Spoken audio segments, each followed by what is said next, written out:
refresh my channel. I'm going to go to Facebook and see if it's streaming there. Testing. Oh, I don't have it set as unlisted, do I? Well, that would be embarrassing. Restream.io channel. Oh, it's unlisted, that's why.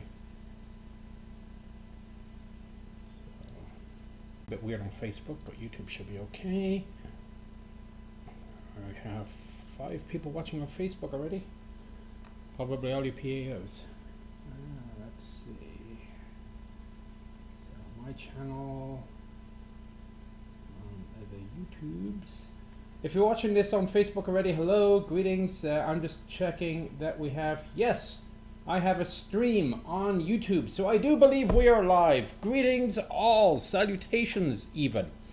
Or if I read this thing on my wall, to all who see these presents greeting. Anyway, okay. I have a couple of senior lads in the waiting room, shall we say, so I'm not going to keep them waiting too long. Just wanted to set a couple of ground rules before I do so. Firstly, of course, these are serving personnel in the U.S. Army. They are limited as to what they can say for various reasons. So what we're going to be talking about here is more of a general concept of how things work. We're not really going to get into the weeds as to why this happened or why that happened unless it is relevant to the question of the processes. Because as we all know, when you started off back in the day, you had basically Ordnance branch just invented stuff and then it was presented to the using arms and Army Ground Forces or anybody else. Things are a little bit more difficult now. And so I have been honored that 2 officers have decided to come on, and they're very well positioned to explain what it is that happens back in the world of procurement and acquisition and requirements. We're going to do this in kind of sections, so I'd ask if you do post any questions in the chat, we may miss them until we get to the point where I say, what are your questions, audience? And we'll have a quick look through there. So I think that's about the size of it. So what I'll do now is push this next button, which should bring in my 2 guests. So, gentlemen, I do believe you'll be live. Yes, there we are. We have changed on YouTube. So, audience, on your right, you are going to see Major General Dean. He is the Program Executive Officer of Ground Combat Systems. General Dean, I have to say, you already have some fans who wanted me to express his appreciation for the work that you did on Bullet Yaw back in about 2004 or so when you were a major. He says that he quotes your Infantry magazine article quite a lot. And on the right, as you're looking, is Brigadier General Norman. He is the head of the Next Generation Ground Vehicles Cross-Functional Team. I hope I got that right. And you're probably in the audience wondering, well, what actually are these positions? So I shall hand it over, General Dean first, since you have 2 stars. What is a PEO GCS and why do we need one? Great. Thanks, Nicholas. Greetings all, and great to be here. And we found the one guy who read my article from 2004, so that's great. So what's PEO Ground Combat Systems? So I and my organization are the managers of the Army's portfolio of ground combat vehicles. That's the Abrams tank, Bradley fighting vehicle, the Stryker, the Paladin howitzer, the M88 recovery vehicle, and their replacements. And we'll talk about some of those, I'm sure. Optionally manned fighting vehicle, mobile protective firepower, armored multi-purpose vehicle, and extended range cannon artillery, and so on. I have 7 project officers, program management officers, who are responsible for the total life cycle of our systems, cradle to grave. We support our partners in Army Futures Command, General Norman and his team in the development of requirements, and then the program manager is responsible for the design, development, prototype, testing, production, delivery, and fielding of those systems. And then we support our partners in Army Materiel Command, and specifically the Tank Automotive and Armaments Command here at Detroit Arsenal in the sustainment of those systems So in practical terms, then under PEO GCS, you have like PM Abrams, PM Bradley, that crowd. Right, Gotcha. right. 7 project offices, 7. We think of them as brigades. They're led by colonels or civilian equivalents, and 17 product offices that have individual platforms. So all of those you're named or familiar with. And General Norman, the same question for your crowd. Well, team, good evening, and thanks so much for giving me the opportunity to join in this conversation. So I am the director for the Next Generation Combat Vehicle Cross-Functional Team. As General Dean mentioned earlier, I'm a member of Army Futures Command, and my role and function is to represent the tankers and mechanized infantrymen, the mounted force from a requirements standpoint. Our team is responsible for the exercises and experimentation necessary to generate requirements and to actually do the requirements generation that then can be approved by Army senior leaders and passed to the program executive officers and their program managers for subsequent development and delivery to the operational force. Currently, we're assigned several lines of effort that we focus on. And so it's the optionally manned fighting vehicle, which is the replacement for the Bradley fighting vehicle, mobile protected firepower, which will be going to our infantry brigade combat teams, robotic combat vehicles, and then the armored multi-purpose vehicle, which will be replacing the 113 family of vehicles throughout the armored brigade combat teams. There are a number of other efforts that we're working on, and I'm sure over the course of this evening's discussion, we'll have a chance to unpack some of those. But we essentially are the requirements folks who work in partnership with the program executive office to deliver new capabilities to the mounted force. So is that concurrent work, sir, or do you basically hand off a project? Like, let's say you did MPF, you just hand it over to General Dean's office, and that's the end of it for you, and you go on to the next thing. Nick, that's a great question, and that's really the crux of the work that we do at the cross-functional team. And the answer is it's concurrent. Very much so in a departure from the way things were in the past, where requirements were developed in a stovepipe, sometimes divorced from the reality of what's technically feasible, oftentimes divorced from the reality of what's programmatically acceptable or feasible. Requirements were developed in a vacuum. The way the cross-functional team works is hand in glove, both with General Dean and his program managers to do simultaneous requirements development and refinement to ensure that we're learning from each other, benefiting from each other's experiences, and getting a reliable and effective system out to the warfighter sooner than was in the case in the past. All right, so I'll go ahead, sir. That's continuous through the life cycle of the platform. So we always have user representatives, and whether it's working on the next major modification, right, the A2, the A3, what have you, or it's just a field modification or getting user feedback on performance as we're thinking about what comes next. That's what our user representatives in the Futures Command and the Army capabilities managers who manage the formation integration that are out of Fort Benning for maneuver brigades. Okay. All right, so as you know, my primary frame of reference is World War II, so I know how things work in World War II. Back then, you had project categories like medium tanks or armored cars or whatever, and they're all headed by Ordnance branch officers. So they would then report through the Chief of Ordnance to General Somerville in ASF, Army Service Forces. Yet, you're not, I don't know about you, General Norman, sir, but General, you're a tanker. So is that a case of they have the end user more in mind when setting the developments and the programs? Or was it just a pure coincidence? And do you still wear tanker boots? Okay, I haven't worn tanker boots in quite a while, really since we switched to the brown boots, mostly because I served in a series of infantry-centric assignments. Frankly, I think the Army actually thinks I'm an infantryman. And so I leave carrying the tanker flag to my PM Abrams, who's obviously very enthusiastic about that. But yeah, it's been an interesting transition, and I'll caveat this by saying, I'm not a historian.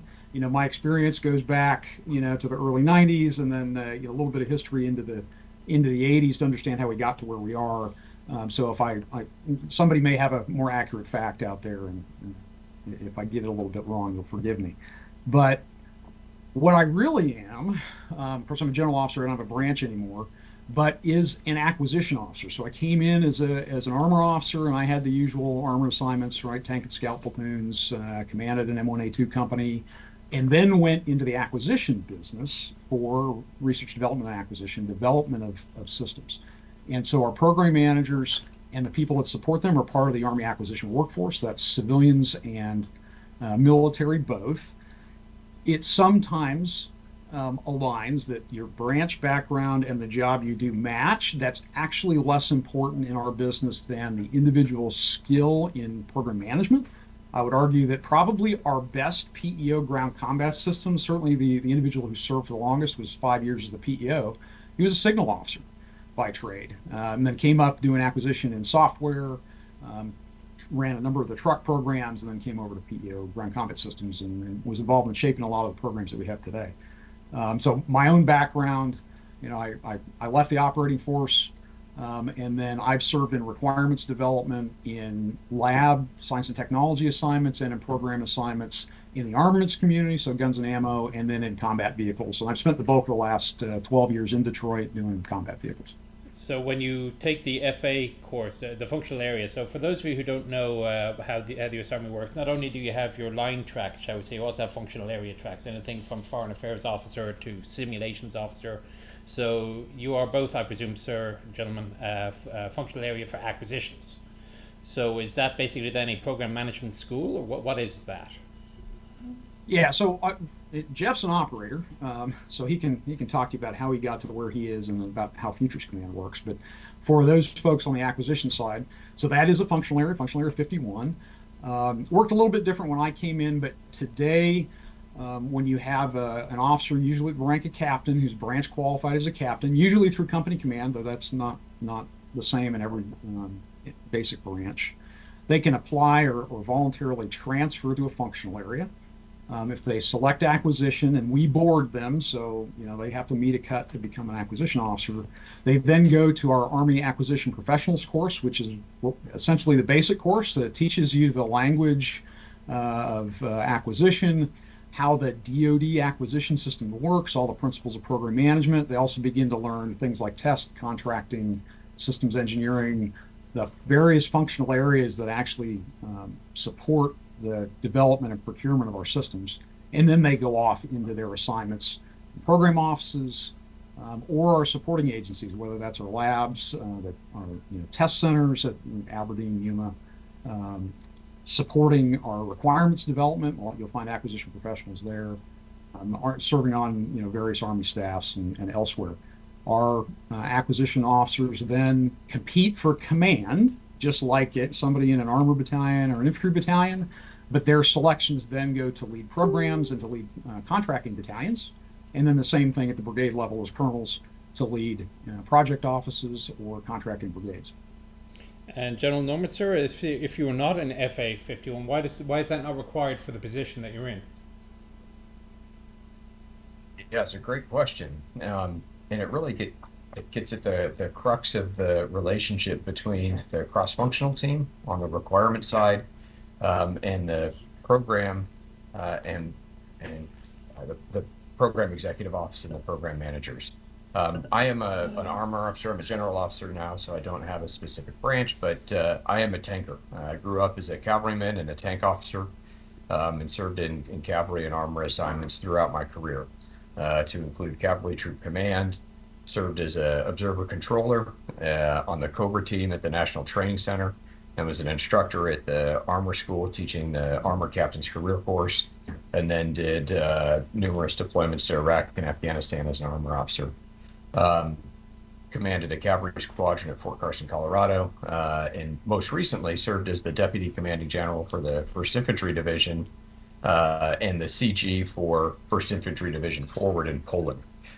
So the role and function that I fill is to have operational experience and insights that are used to inform requirements. And so while it's absolutely critical for General Dean's team and team members to be steeped in all of the intricacies that are the acquisition that are captured in the acquisition regulations. The roles and functions of the cross-functional team members are a little different, and the cross-functional team directors are intended to be operations focused, so we can provide insight into their requirements. And so really it's a collaboration with a desire to be leveraging the best of both sets of experiences in order to deliver those capabilities for warfighters. And that's not unique to me. That's true for the other cross-functional teams, and it's true for the other folks who develop requirements for other capabilities in the Army. The intent is that there are operations tracked personnel who develop requirements in consultation with program executive offices and labs and centers. But that way, we don't have a case that may have been the case in leading up to World War II, where the Ordnance branch was grading its own homework, if you will. So I think that this is a significant evolution based on lessons learned from previous historical examples. And as it stands right now, I think it's working really well and really excited about the future. So are your organizations mainly green suiters, or are you more like the Corps of Engineers, where you got a couple of officers up top and most of the lads are civilian experts? Yeah, so on the program side, the bulk of our organization is civilians. So PEO Ground Combat Systems, I have about 1,400 people. That includes what we call core. They belong directly to me, and then matrix, which come from our sister organizations, work for us on a day-to-day basis, but actually sort of belong to a homeroom in the engineering center or the logistics center. Out of that 1,400, I have 45 uniformed personnel. So we are very lean on military. And while we all have basic branch experiences, but I have, logisticians and signal officers, infantry, artillerymen, armor officers, the whole range in my uniformed personnel. Our job is not to substitute our, branch experience for the users and General Norman and his team's experience. They call the ball on what we need, and my team's job is to go get it. So then, General Norman, you're mainly green suiters, I presume. And also, you said your Futures Command, but you're not in Austin. Is that correct? It's true on both counts. So, as General Dean mentioned, his organization consists of 1,400 professionals. Our team consists of roughly 24 professionals in a combination of military and civilian, roughly 50-50.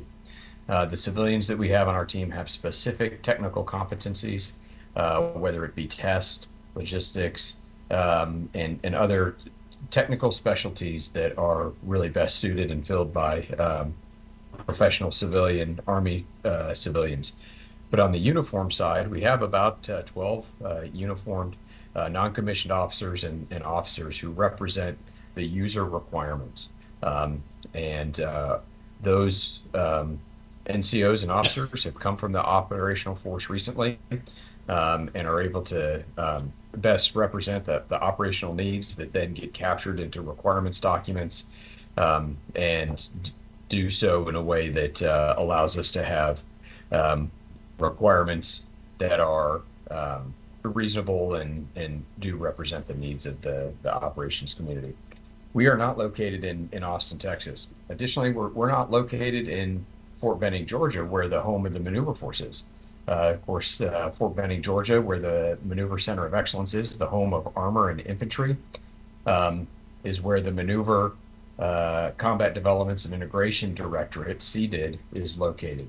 But the Army senior leaders, the Secretary and the Chief, about 4 years ago made a deliberate decision to place the cross-functional team for next generation combat vehicles in Warren, Michigan at the Detroit Arsenal to co-locate us with the Science and Technology hub for Army ground vehicles, what at the time was TARDEC, the Tank and Automotive Research and Development Command, now known as GVSC, or the Ground Vehicle Systems Center. So GVSC is located in Warren, Michigan at Detroit Arsenal. Importantly, so is PEO Ground Combat Systems, General Dean's organization. So we're co-located with the organizations that are doing the science and technology work in support of ground vehicle modernization, and we're co-located with the program executive office and the program managers who are doing that heavy lifting. So that's how we're located. Our headquarters in Austin, Texas, but the cross-functional teams are spread throughout the country where they're best positioned to execute their mission. So the requirements and development and acquisition process back in World War II, that was routed through Ordnance, General Somerville, and then up to the Chief of Staff of the Army. Yet now the military chiefs are bypassed. And now, General Dean, I understand you work directly for SecArmy. If my understanding is not correct, or is correct, why has this change happened? Yeah, so first I wouldn't say the chief's bypassed. He still has an extremely important role in what we do.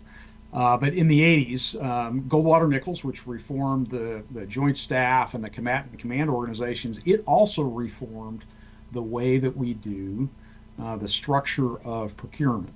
And one of the decisions that was made was to put procurement authority, the acquisition authority, under the civilian chain of command, so Secretary of the Army. So there's an Assistant Secretary of the Army for Acquisition, Logistics, and Technology. We call him ASALT.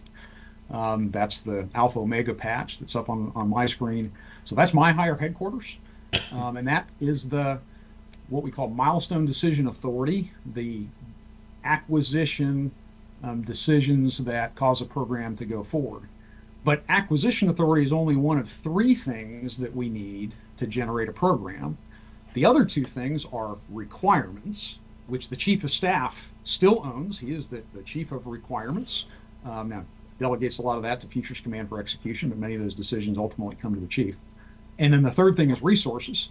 And while resources are largely a civilian-controlled function, Congress is very particular about the Secretary being responsible for resources. In actual day-to-day execution within the Army staff, it's actually a shared, co-chaired activity between the uniformed Army staff and the civilian secretary. So it's a team, like most things in the Army, it's a team sport, and it takes a number of members of the team to function. So one of the great advantages that the U.S. had going into World War II was the Army Industrial College, which is now morphed a few times as the Eisenhower School. And it was intended, at least according to the document of the time, to, and I'm going to read the quote here, give Army officers training in leveraging private industry to meet military production requirements. So does the Eisenhower School do the same thing today? And do PEOs and CFTs, do their directors go through it? Yeah, so obviously the Eisenhower School was the Industrial College of the Armed Forces, really focused early on the mobilization of industrial capability. And it still does that. It looks at national level logistics today as a very logistical and power generation focus in its curriculum. What it doesn't teach, and this is one of the reasons that in conjunction with Goldwater Nichols, there was also a thing called the Packard Commission, which took a really hard look at the acquisition procurement process in the 1980s, because we'd had a whole series of procurement scandals. The M247 Sergeant York, right, couldn't hit the broadside of the barn with the F-16 radar. $600 hammers, $400 toilet seats, right? All these series of reports. Packard Commission took a hard look at many of the processes. One of the things they found was we didn't have a professionalized acquisition workforce. They specifically focused on project and program management, but that also extended to how we develop science and technology, our acquisition logisticians, the test infrastructure, right? The Ordnance Corps could grade their own homework. We now have an independent test agency as a result. So there are significant reforms to the way things were structured. So program managers are trained by the Defense Acquisition University. What for a while was the Defense Systems Management College, and all of our acquisition professionals get their certifications from the DAU, which on the program management path, the basic principles are the same as you might go if you get a PMP, Program Management Professional certification in the civilian world. There's obviously some defense unique language, but then there's also a lot of defense unique processes that we follow. And acquisition professional over their career will spend a tremendous amount of time getting certified through DAU. We have continuous education requirements, continuous learning requirements. Part of the things I tell all our brand new acquisition officers when they come in is, hey, congratulations, you now have 2 careers to manage. You still have to manage your military career and check all the blocks you need to get promoted, but you also have to manage your career as an acquisition professional, making sure you're getting the education and training and experiences you need to be effective as a program manager. So that's really the Defense Acquisition University's function. And we take all types for the military acquisition officers. It really doesn't matter what your background is, because program management is somewhat universal. I happen to be an engineer by education. I've got a couple of engineering degrees. That technical grounding is very helpful. We have a lot of MBAs as well, because the business side of it is very important, particularly for contracting and budget and financial management within the acquisition workforce.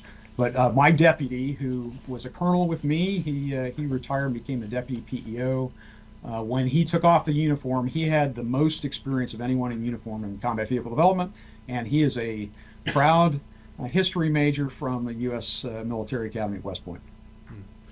All right, so we're going to change topics. We're going to go on to requirements. So I think we've spent a quarter of our allotted time already on simple organization. So let's go into determining requirements. So again, my point of reference is World War II, and there was a persistent argument between the using arms, i.e. Army Ground Forces, Armed Force, whatever, and Ordnance Branch as to who set the requirements. And it was never settled in World War II. So Army Ground Forces said, well, look, we'll set the doctrinal requirements. Ordnance engineers, your job is to develop a piece of equipment which best meets these requirements. Whereas Ordnance said, no, this is way too limiting. Doctrine people are only going to ask for equipment that they know can be made, and it left no room for radical new inventions or concepts. It was important for Ordnance to put the ideas out there for new inventions, and then let the using arms figure out how or if to use them. So in the 80 years since, has this circle been squared yet? Who's in charge? I suspect this is a general normal question. Yeah, it is, but I tell you, both General Dean and I are smiling because Nicky could have not asked this question on a better day. He and I spent the day in a conference room together on a video teleconference with a team of professionals, both here at Detroit Arsenal and Warren, Michigan, and back in DC, and around the country with Intel professionals doing exactly the type of evolved work that you described. We no longer do what was done in World War II, where the requirements were divorced, and there was friction galore. What we did today, and we do on a regular basis, is take a look at the threat and the operational environment and what our current capabilities are to operate against that threat in the operational environments where we anticipate having to go to campaign or go into combat, and then assess the technical requirements, the vehicle platform requirements to operate in that area and in that environment, and then look at what we need to do to modify our current vehicles potentially, or perhaps evolve to a new vehicle. What are the requirements we need for operators in that space? In that room today, and in engagements like this that have happened previously, we have people from the Ground Vehicle System Center who do concepting, technology assessments, and do some prototyping, both virtual and real-world prototyping, to explore the realm of the possible. There are threat and intel analysts on the net, and we have the program executive officer and the program managers for the effective programs. Oftentimes we have testers in the room, we have budget analysts, we have the whole group there. So as we take the first step down the path towards evolving a capability or potentially developing a new capability, we have a group of organizations, to include the cross-functional team, in this case for next generation combat vehicles, having a conversation about what's the threat, what's the environment, what are our current capabilities, what are the new capabilities, and how do we get there for new capabilities. And so now the onus is on Army Futures Command in a collaborative and interactive environment to develop requirements, constantly iterating with teammates, so we can experiment and learn from soldier touch points what we need to pass to the program executive officers for development and eventual delivery to the warfighter. So the process has changed substantially over the course of really the last 7 years since the NDAA in 2016. They gave the Army the authority to establish the cross-functional teams, led eventually to the establishment of Army Futures Command, enabled us to really evolve the relationship between the Secretariat and the R staff. General Dean alluded to that in his comments earlier, but we're now in a very different space than we were during the World War II and pre-World War II timeframe that you described earlier. So do you have a guy then in Futures Command? His job is to basically just keep an eye out of what the new technology is. It says, hey, by the way, this new thing has just been invented and maybe it's useful? We do, although I don't know if it would be a particular single person. There is a 3-star general in Army Futures Command who is Lieutenant General Thomas Todd, a former program executive officer himself for aviation, who's responsible for, on the Army Futures Command side, tracking science and technology developments, groundbreaking technology, transformative technology, and also evolutionary technology, and working closely with the Deputy Assistant Secretary of the Army for S&T, DASTA R&T as is known, Mr. Willie Nelson.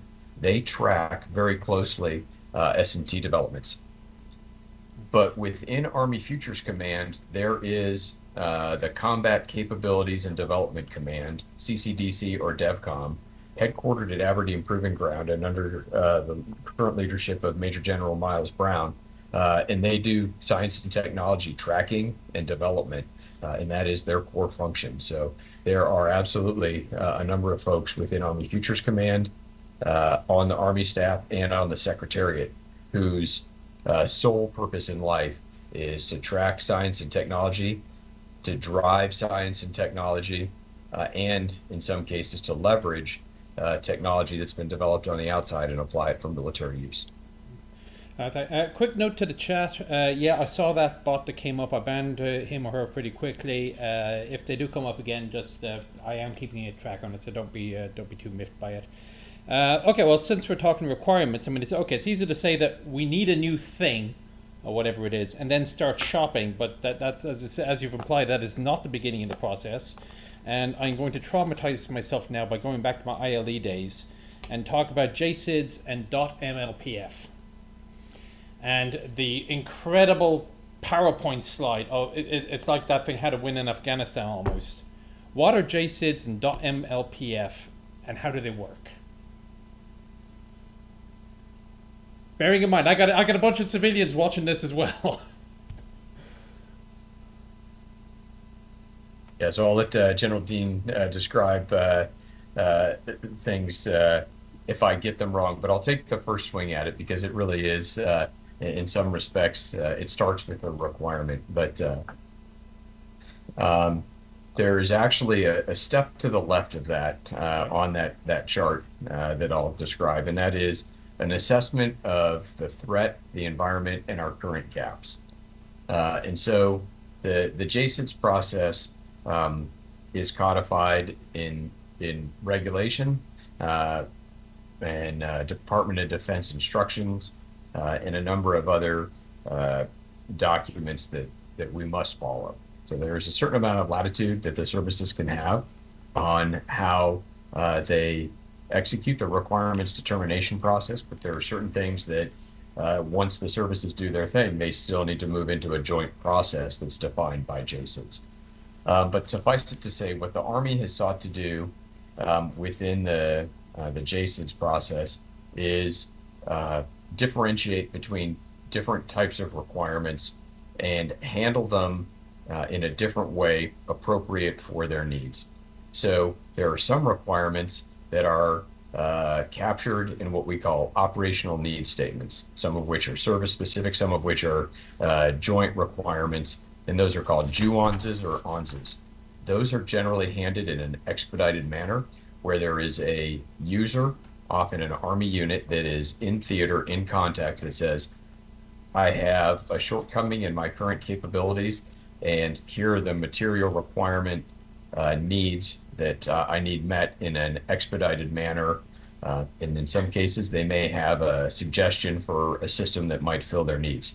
That gets handled in a very expedited manner that moves through the Army staff, through the G3 and G8, and then gets, if that requirement gets validated, it then gets passed quickly to a program executive officer through the Army acquisition executive for execution. So, But for those example, are sorry to interrupt, sir, but a case in point then would be the Stryker Dragoon, which I believe was started as an ONS from 2nd Cav.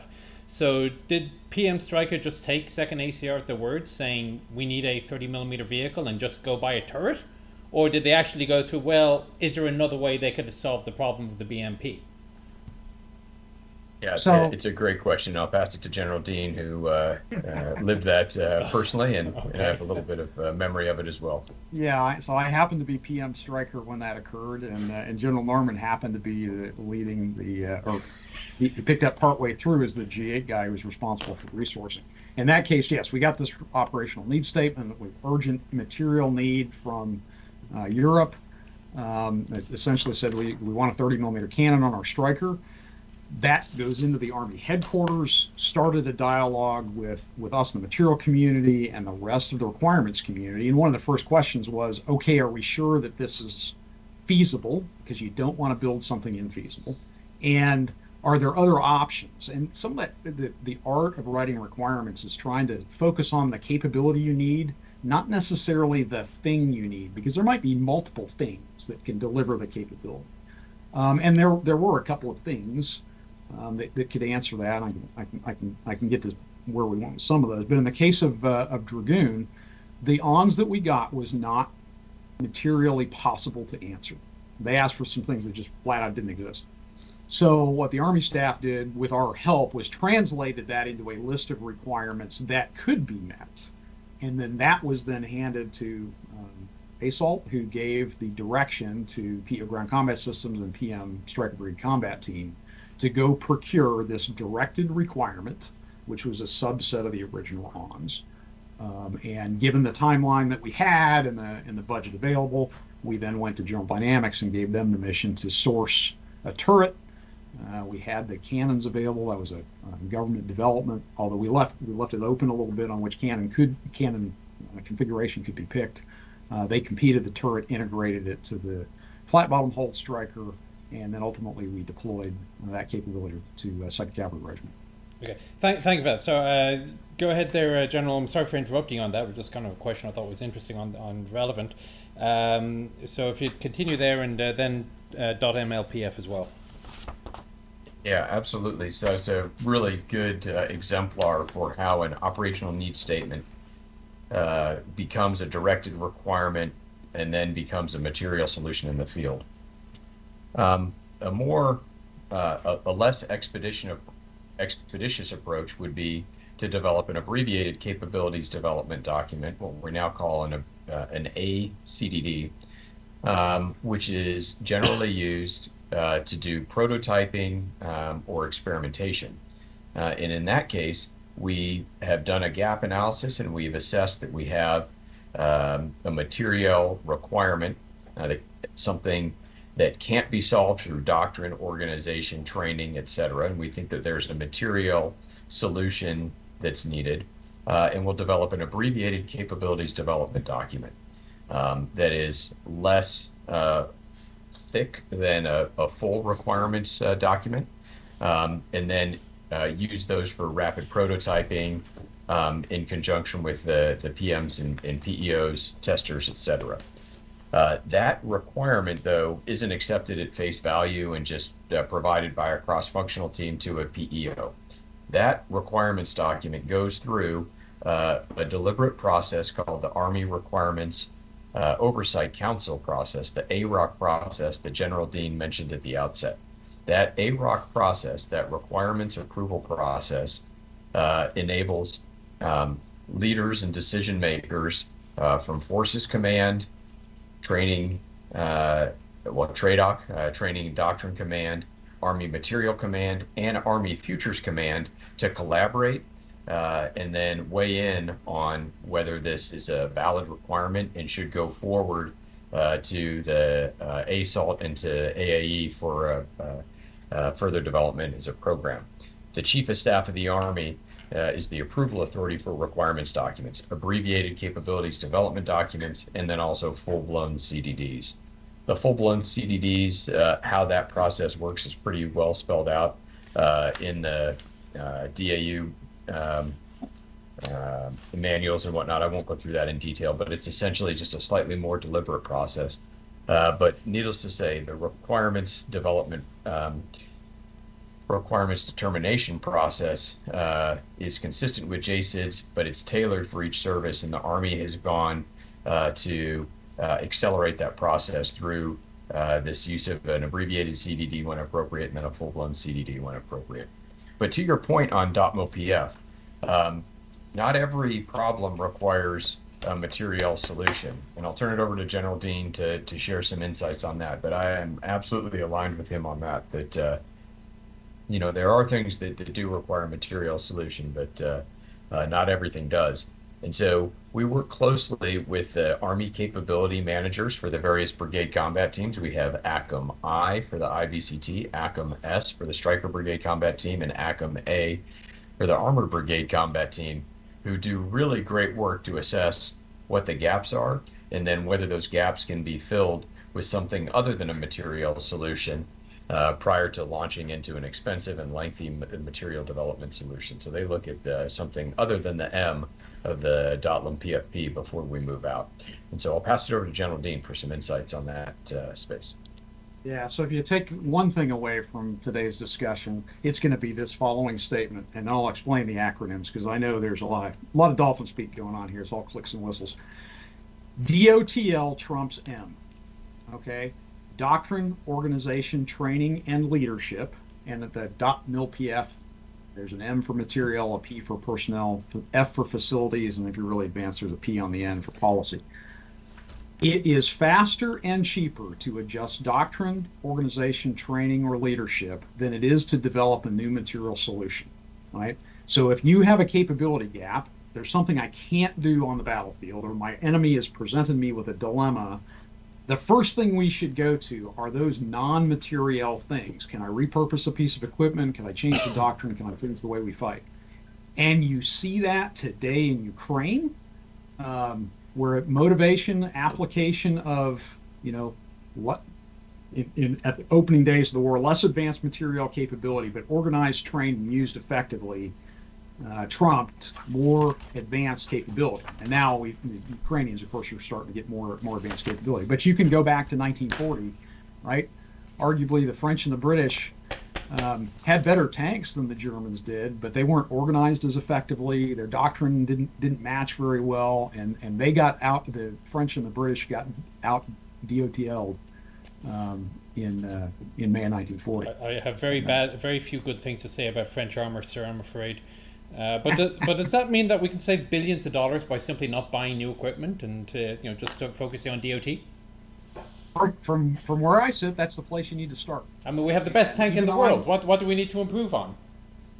Even though I'm a material developer, if we can answer the question more cheaply, more effectively, that's where we start. But I go back to my user counterpart here at Army Futures Command. When they get a problem that can't be solved by, .LPF, and you have to have a material development, that's where we step in. That's where that JCIDS process that generates the material requirement comes in, and then that material requirement plus money, plus a decision by the Army Acquisition Executive that the time, money, and requirements can deliver a capability results in a program that my program managers then go execute. All right, so when you do decide that you need a thing, you got to go to the M, and you set out, I presume, a set of requirements to, I would assume, private industry. How specifically do you write them? Is it to the level of, must have a 120mm cannon, must fit within the European rail loading gauge, must be able to hit 40 miles an hour, must not weigh over 75 tons, or do you just put something general out there like, we need a new rolling death fortress of doom, surprise us?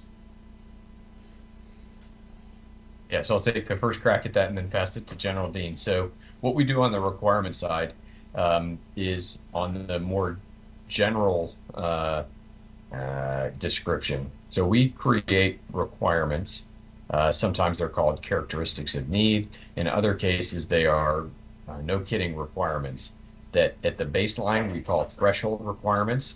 And then we provide some growth opportunities that we call objective requirements. But generally, those are not particularly technical in nature. But so they speak to the operational requirements.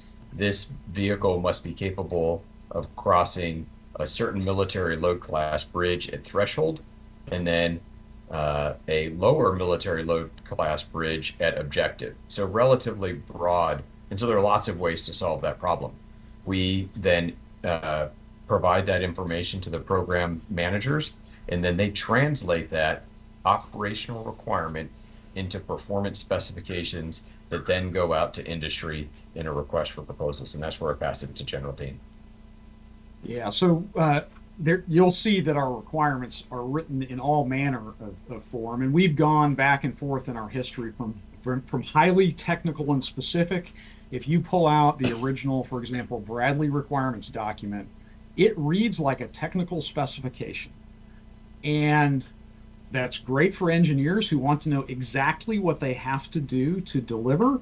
And it's really bad if you want to develop a military system over time, because if your threat changes, if your environment changes, you haven't told us, the material developer, this is what I'm trying to achieve.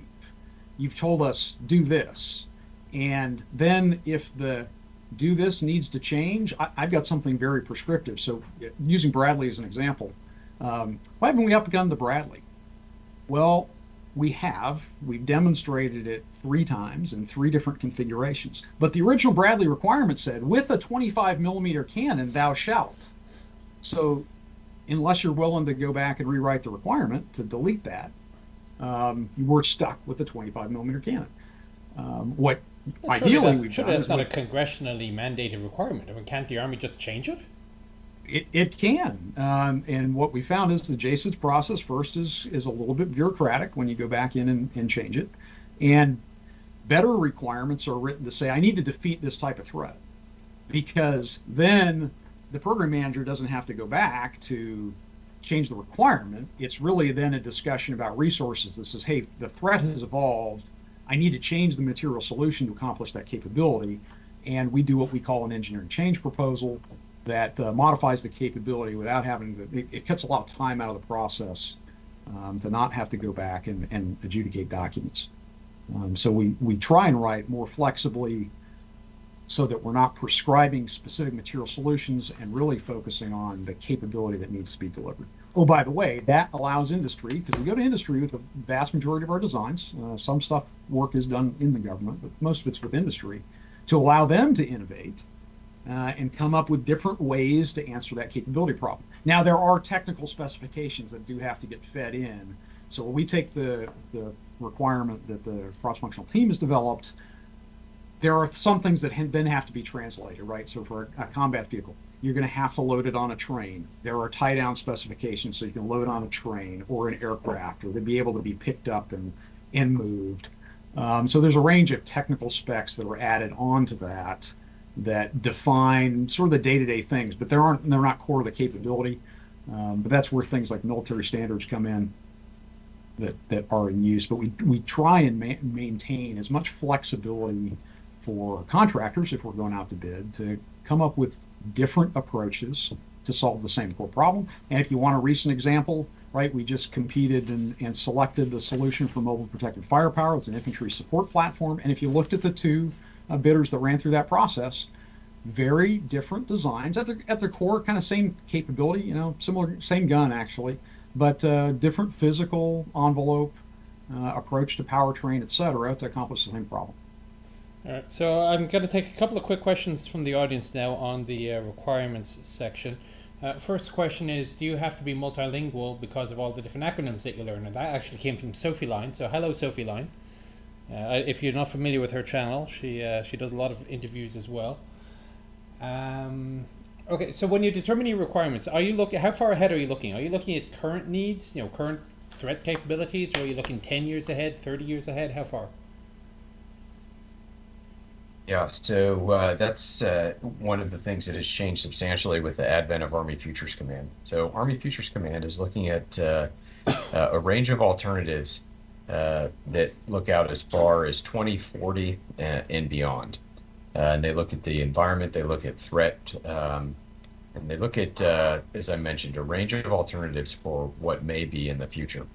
But then we back that up to also ensure that we're informed by the current operational environment. And we're focused on a number of threats, certainly with Russia as a facing threat and China as an enduring challenge. And so we're informed by the current situations in theaters around the globe, but we also look out 2040 and beyond to ensure that we know where we want to be going before we embark on any journey right now. Because a number of these material solutions that we're going to develop will, assuming success, deliver around the 2030 timeframe. It takes a little while to do the requirements, to do the appropriate experimentation to get the requirements right, to do the tech maturation to ensure that the material solutions are able to deliver that capability, and then to do all the engineering and manufacturing and development work that needs to go into a successful program. So there is some compression that can happen, but fundamentally we need to be looking out 15 or 20 years for what threats we'll likely face in order to make informed decisions now. And so those projections are done by Army Futures Command in conjunction with a number of intelligence organizations, both within the Army and outside of the Army, as well as non-DoD experts to ensure that we're developing requirements that will address the threat today and in the future.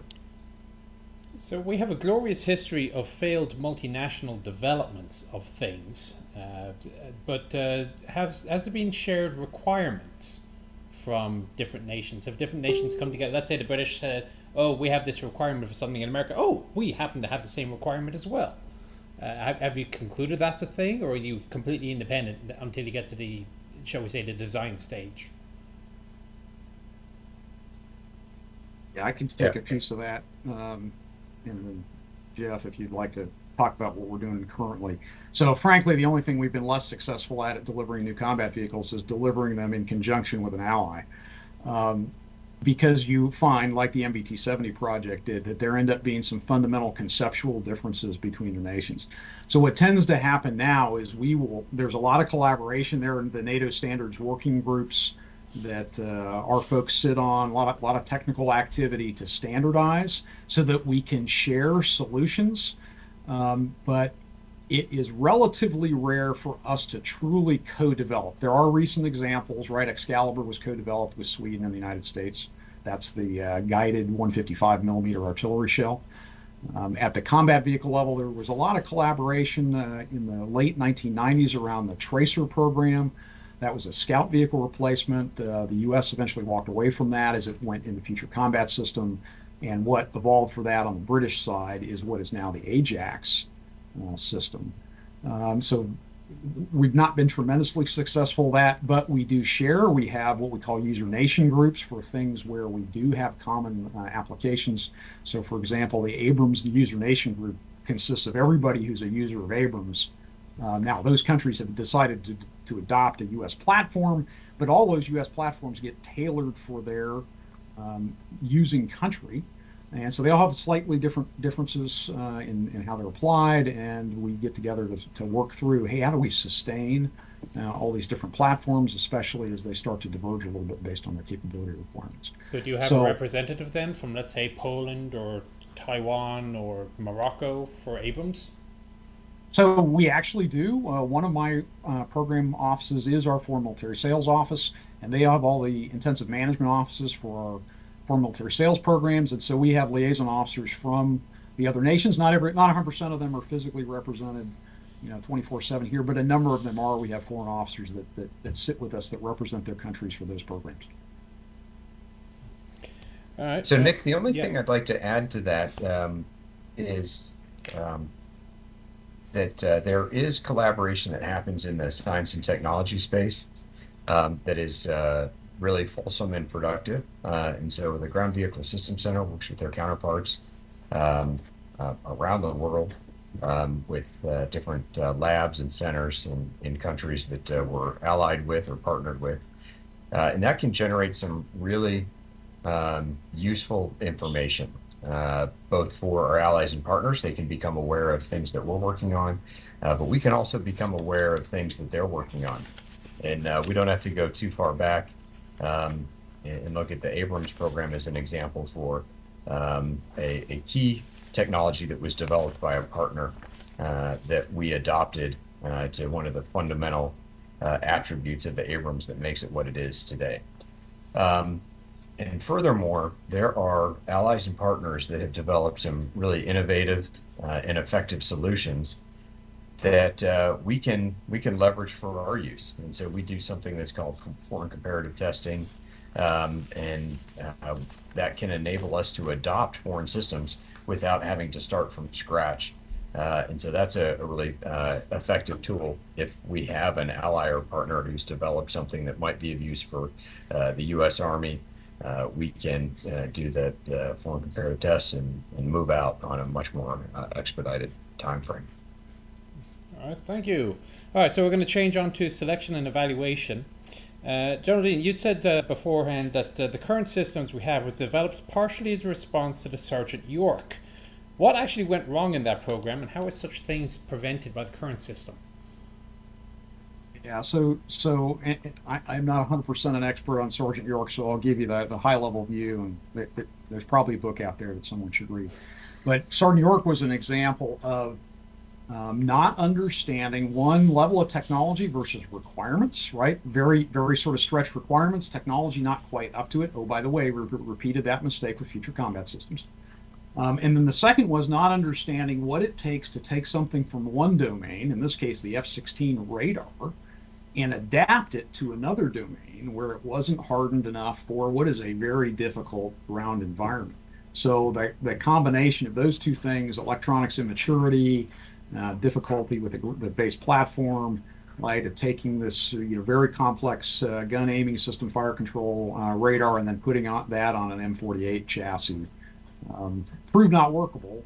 Now, given enough time and investment, they probably could have gotten it there, but you often find that when things get rough, folks tend to jump ship, and if that goes for too long, you may lose the capability. We came very close to losing Abrams because of concerns about dust and dust ingestion and the reliability of the turbine engine until they discovered the slight mismatch between the intake plenum of the engine and the air cleaner system. And once that gap was closed, the majority of those issues went away. And then we continued to improve the Abrams intake system over time. So now it has the pulse jet that helps clean out the air filters.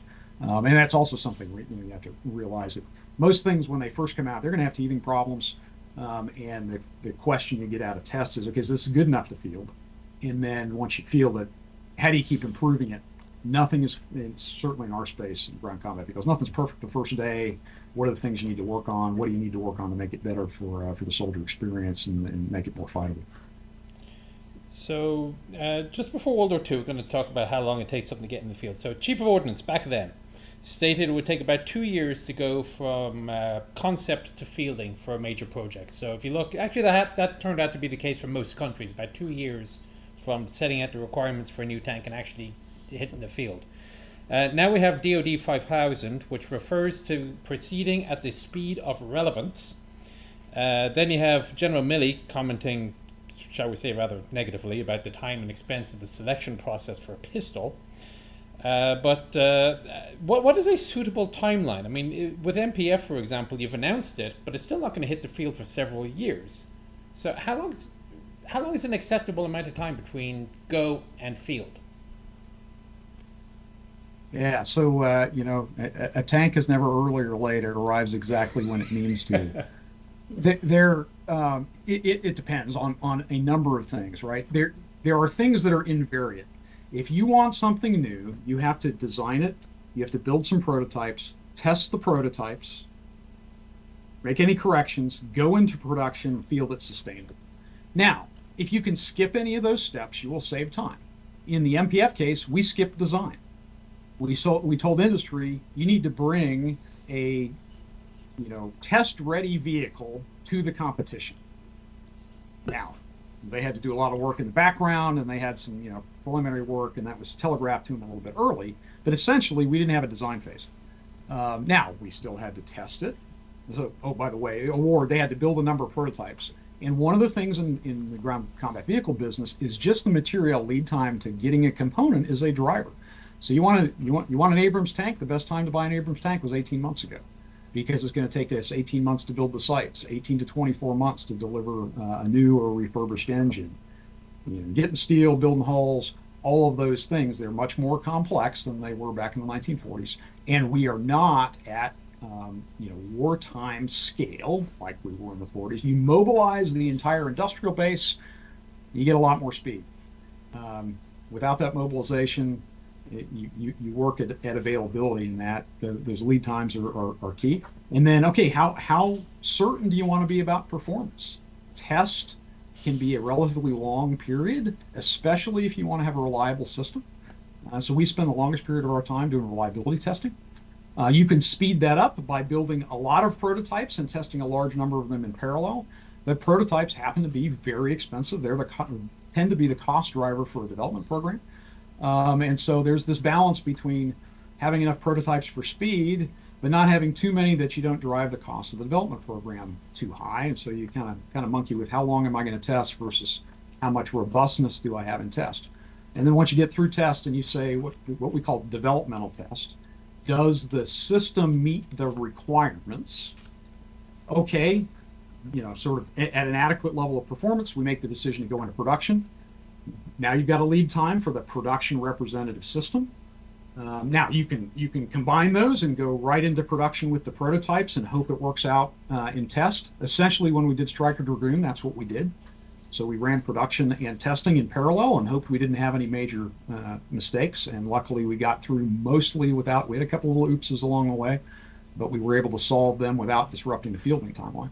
But then you got to build it. And how many are you building a month? What is your production capacity? What have you sized to? That's going to determine how long it takes to deliver a capability. And for our big programs, often because of the cost and number of the systems, we don't plan to build the entire Army requirement for, Abrams main battle tanks in 2 years. You couldn't afford it. So, okay, we build a brigade a year. So that means I need to build, 8, 9 tanks a month over the course of 12 months to accumulate a brigade and then field it as a unit. So depending on how much you're willing to spend, how much risk you're willing to take with the performance of the system, how much capability you want to design in. You want something that's really, truly off the shelf. You want to go really fast? Take a look at how we purchased Stryker, right? We went to foreign countries and said, what do you got that's in this space? And basically purchased the, Canadian LAV, which itself is a derivative of the Moag Corona family. We did a lot of tweaking to it and did a lot of tweaking subsequently. Although our WVA1s and the Canadian LAV 6.0s still have a great deal in common. But in that case, you essentially skipped all the design activity. You did production in parallel with testing, and we put that capability out in a relatively short period of time. But you also had a hot production line that you could leverage. So depending on the state of where you start from, what you're asking for, you can be anywhere from 2 to 3 years, like we did with the Stryker Dragoon, to a decade. So the Japanese deliberately have a very low rate of manufacture for a lot of their vehicles, simply so that they keep the institutional knowledge in the civilian workforce for the engineers in the factories. Is that officially a concern for you in the U.S. Army, or is that purely a political question for the senators? So maintaining capability is one of our key questions. You got to ask yourself, how long do I need this? And what rate do I maybe need it for wartime versus to support my peacetime requirements? And to pull something out of the news, take a look at Javelin. Not in my portfolio, that's PEO Missiles in Space down in Huntsville. But we met the Army's requirement for Javelin almost a decade ago, and we kept producing them to be able to keep the factory warm, and it wasn't, producing at maximum rate, but so it was there so we could spool up when we need it. That accomplished two things. One, we had a good stockpile when we decided to give a bunch to the Ukrainians. So far as I know, we haven't even dropped below the Army's requirement. And the second thing was you kept that capability in place so that when you needed to spool up, you were going not from a cold line where you had to buy all the manufacturing hardware, but you had a warm line that could then go hot. And that's one of the tensions in what we do. We have an organic industrial base. So the tank plant at Lima, Ohio, the Joint Systems Manufacturing Center, that's a government-owned facility. The government owns all the tooling inside that facility. General Dynamics operates it for us. Why don't we just make that a commercial facility? The plant at York, Pennsylvania, that BAE manufactures ANT-B and Paladin and Bradley and Hercules at, entirely private. And so you go, hey, they're probably a lot more efficient. Well, they've got some efficiencies, but when you end a production line or you close a production line, they're going to sell off all that hardware because it's not making them money sitting there. Where we're willing to, pay or at least mothball equipment in the government base, we don't need all of that capacity in order to have it there later when we turn it back on. So you work in this tension between how much do you need to spend in order to have a capability for later, especially when you don't know when or how much, versus having something very efficient or just in time, but then it might not be sized right or ready for what you need later. And we're seeing a lot of those tensions play out in our support to the Ukrainians right now. So in the 3 years between now and the expected fielding of the 1st Battalion MPF, and I'm only picking on MPF because it's topical and it's in the news, it's possible that within the next 3 years, somebody in General Norman's staff is going to come up with oh my God, I just discovered this new threat or whatever, and it may be an issue for MPF. So is the vehicle stuck in the 2022 configuration as ordered, or is there a change process between now and 2025? So let me talk about the physical activities, and I'll turn it over to General Norman about what they're thinking about for directions for evolution. So we award a contract that's got a certain scope in it for production. That's the base configuration of the vehicle as bid by the contractor, right? So that was competitive. So in the competition, the government doesn't go in and monkey with the requirements or the scope. We let the bidders bid what they're going to bid. We award the contract based on what they propose. And then the first thing they're doing, this vehicle going into initial low rate, what we call low rate initial production. So we're going to build a small quantity. We're going to test them, make sure the actual as produced vehicle, because the contractor may have changed some things in their bid, still meets all the requirements. Oh, by the way, when you built prototypes one way, you often build differently on a production line. In this case, General Dynamics is actually building in a completely different location than they built the prototypes. So you have to vet out that production line. So we're going to build at a low rate. We're going to do performance testing. We have some statutory requirements to do what we call full up system live fire testing. That's take a complete vehicle and it shoots its targets and we shoot at it. And we blow up multiple complete vehicles in order to prove out all of their protection lethality performance. And then we do what's called an initial operational test. That's where we equip a complete unit with all the systems, the support equipment. They're trained the way we're going to train the fielded unit, and they go through a series of combat evaluations. And the question that's answered there, remember earlier I said developmental test, does the system meet the requirements? An operational test is, does the concept, does the requirement meet the operating force need? Because often some time has passed between when the requirement was written and the capability arrives. And so is there still a fit there? And that's run by an independent agency to test that. And if that's good, then we turn around and field. Oh, by the way, in parallel to that, we're developing a logistics package, what spares we buy, what do the manuals look like, what are the training aids, all of the things you need for a completely supported system. It takes time, but mostly it's driven by the material lead time to build the capability. We awarded the contract, 18 months later, production MPF number 1 will roll off the production line. And then we'll ramp up from there until we have enough to get through all the testing that's required. Now, along the way, we might make changes, whether we learn things in an early test. Contractor already knows things that they've learned from the testing we did in the prior phase. and then the things that the user may bring to us. And so I'll turn it over to General Norman about how they're thinking about how you evolve the capability, even though you don't have the first one in your hands yet. Yeah, so exactly as General Dean said, there is a lot of activity happening in parallel while the manufacture of the first low-rate initial production vehicles is going on. So we work in conjunction with the folks that build the doctrine, write the doctrine for the employment of this new system. And that takes some time to go through experiments, to flesh out the doctrine, to make sure that the concepts we plan to use work. And so we do those virtual experiments to develop doctrine fully involving soldiers and units that are going to be employing the system. We have to build the organization, and the Army has to change its structure to accommodate this new material solution. So there are structural changes that need to happen in the organizational domain to be ready to receive mobile protected firepower. And there are a number of other things that happen while the vehicles are being built. But all that the while, we're looking at the threat environment.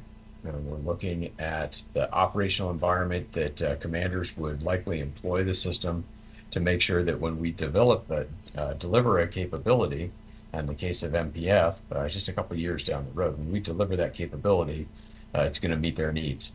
There may be instances where we identify certain capabilities that need to be improved, adjusted, added, and in rare circumstances, we may take that back to Army senior leaders for consideration. But I would say that's absolutely the exception and not the rule. That what's key and essential to an effort like mobile protected firepower is to ensure that we don't get into the business of requirements creep as we're seeking to get the first units equipped. We need to remain true to the original requirements and deliver that capability while we continue to keep an eye on technology and the operational environment for what might be in the future. But as it stands right now, no changes to the MPF requirements. It's about delivering the capability that meets the requirements as approved by the Army senior leaders a couple of years ago.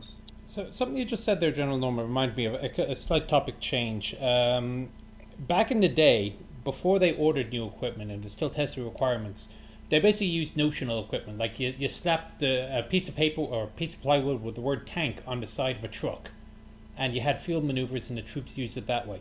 Is such notional testing still done before you say, yeah, we need something? Absolutely. And using the mobile protected firepower as an example, about 4 years ago, the Army, for lack of a better term, rented from the U.S. Marine Corps LAV 25s and sent them to Fort Bragg, North Carolina, assigned them to a unit within the 82nd Airborne Division, and that unit did a number of events that we called excursions, LAV excursions, to determine whether the capability for a mounted mobile protected firepower capability was suitable or desirable for the formation, for the infantry brigade combat team. And they weren't using the LAV 25s with a 25 millimeter Bushmaster cannon. They were using it as a surrogate for an MPF. And so the doctrine, the tactics, the techniques that they were employing were much like we did before we had capabilities in the late 30s and 40s. So the LAV 25 excursions that informed the requirements for MPF were based off of a surrogate vehicle. So short answer is yes, we're absolutely doing that in the MPF and the LAV 25 excursions with 82nd Airborne Division are a recent example. So not everything In makes fact, it... Yeah, go ahead, sir. Go ahead. Yeah, so I'd highlight for robotic combat vehicle, we're doing something very similar. While we have robots, right, they're what we call robotic surrogates. They're not what we would intend to field, but they are sufficiently, close to that we can experiment, we can learn, we can modify, and we just concluded a big experiment at Fort Hood, and there's some work going on at the Project Convergence exercise here, and that's going to cycle back to General Norman's team to refine the requirements for robotic combat vehicle that will then feed the program that one of my program managers is running. Thanks. So not everything makes it through. So NLOSC and Crusader are examples of projects in which the abort button was pushed. So at what stage is the decision made, yep, we're not going to sink any more money into it, cancel it, versus trying to keep pushing through and fix the failings? Yeah, so I'll give you the universal acquisition answer, which is it depends. But you see equivalent, yeah. Yeah, exactly. You see some general trends, right? There is it just isn't doing what we wanted to. It is an absolute material failure. You can't possibly get there. So the Sergeant York, right?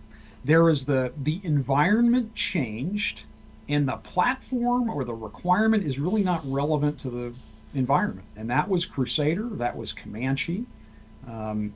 Comanche also had and Crusader, but the problem, they were also very expensive, right? If you have something inexpensive, maybe you'll hang on to it just in case you need it. Because in hindsight, man, we kind of wish we had Crusader, because that would really be ideal in the long range artillery fight that the Ukrainians find themselves in, and that we're envisioning for the future, and we have an extended range cannon artillery program to answer that gap. But at the time, right, the environment had changed. The fiscal environment can change. So ground combat vehicle, which was attempt number 3 to replace the Bradley fighting vehicle, at the point that program was terminated, it was capable of meeting all the requirements that it had. Now, I would argue that when the Army got the vehicle, it probably wasn't going to like it. And the folks that have seen the Hull Bucks and the automotive tech demonstrators that were built for GCV, if you've seen them, you'll understand it was gigantic. But it met all its requirements, but the budget had dropped, and it had dropped to the point in the ground combat vehicle space that it was more cost effective in terms of effectiveness of the fighting force versus what we were going to spend to continue upgrading Bradley for another generation versus the GCV. So you have to ultimately have the right alignment between what you're trying to achieve, the environment that you're in, both fiscally and threat, national security, the maturity of the technology that you're trying to apply to match those requirements in that environment, and then the approach that you take acquisition-wise to achieve that. If those are aligned, you're going to get a capability, and it's going to survive and it's going to be viable in the field. When they're misaligned, that's typically when programs die. Okay. In ye olden days, weapon and vehicle design was the responsibility of the arsenals like Rock Island. So they'd have the blueprints, the tools, and they'd even hand build the prototypes themselves. And then they would hand off the contract to a private company and actually build the things. Does the Army still have this capability, or is it now purely in the hands of private industry? So we do. A lot of that capability atrophied in the 1990s, right? We declared a peace dividend. There was a lot of consolidation in the commercial defense sector. And on the government side, we let a lot of that capability go. So we don't do as much internal full system development as we used to in the 60s, 70s, and 80s. But we still do that. In fact, the Extended Range Cannon Artillery Program, which is one of the Army modernization priorities in my portfolio that falls under the Long Range Precision Fires cross-functional team. That is designed out of the Armament Center at Picatinny Arsenal. The manufacture is being done between Anniston Army Depot, Letterkenny Army Depot, with assembly at Picatinny, and then handed off to us for testing. That's for the prototypes. We'll go out to industry when we actually go into production on that platform, because the thing industry really brings to the table, in the case where we already have a relatively solid design, is they can manage the supply chain, frankly, much better than our organic industrial base typically does. But there are other examples of systems like the assault breacher vehicle that's built entirely at the Anniston Army Depot in Alabama. But those full systems tend to be fairly rare. There are some things that we still only do in the government, right? Large caliber cannons, that's what Waterville Arsenal in New York exists for, and that's all they do. We don't buy large caliber cannons from overseas. Those are all manufactured in a government-owned, government-operated facility. Is the ammunition facility also government operated? So they are government-owned, but contractor operated. So whether you go to Scranton Army Ammunition Plant in Scranton, Pennsylvania, that's run by General Dynamics, the Lake City Army Ammo Plant in Lake City, Missouri, I don't know who the current contractor running that is, but that's where the bulk of our small arms are built. Again, and those are examples of you sort of strike this balance in the organic industrial base of the government wants the capacity and capability, knowing that it won't use it all of the time. So we're willing to sort of take on the government to maintain the equipment, have the contractor operate it. They'll try and get the efficiencies and keep the price low for the products that they make. And then if we need to scale up, you have the capacity there ready to go. So on the other extreme, there's sometimes somebody in private industry, let's say a certain Walter Christie, will show up with an entirely unsolicited item that even the Army didn't know it wanted. And then, of course, the Army buys a whole bunch of Christie tanks. Does such a thing still happen today? I mean, let's say GDLS are going to come up, they just randomly invent this new tank that they're going to call, I think, AbramsX or something. And they're going to release it to great fanfare soon. And I strongly suspect all they're doing is they're jealous about all the PR that Chris Matlock got with the KF-51. That's beside the point. Given that the US Army has already said we're going to go with the V4 SEP, the SEP V4A2, is the Army even going to look at this new tank? So this is where we get the ping pong between the user and the PM. So the PM's first question is going to be, has the user seen it and what do they think? So I'm going to throw the question to General Norman, and then he can throw it back to me.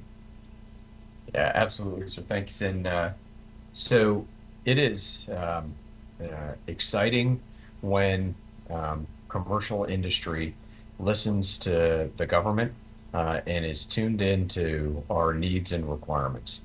And so whether it's General Dynamics in the case of AbramsX or any number of other innovative companies that are investing in solutions to address our national security needs, we're open and we are excited to dialogue with industry on those things.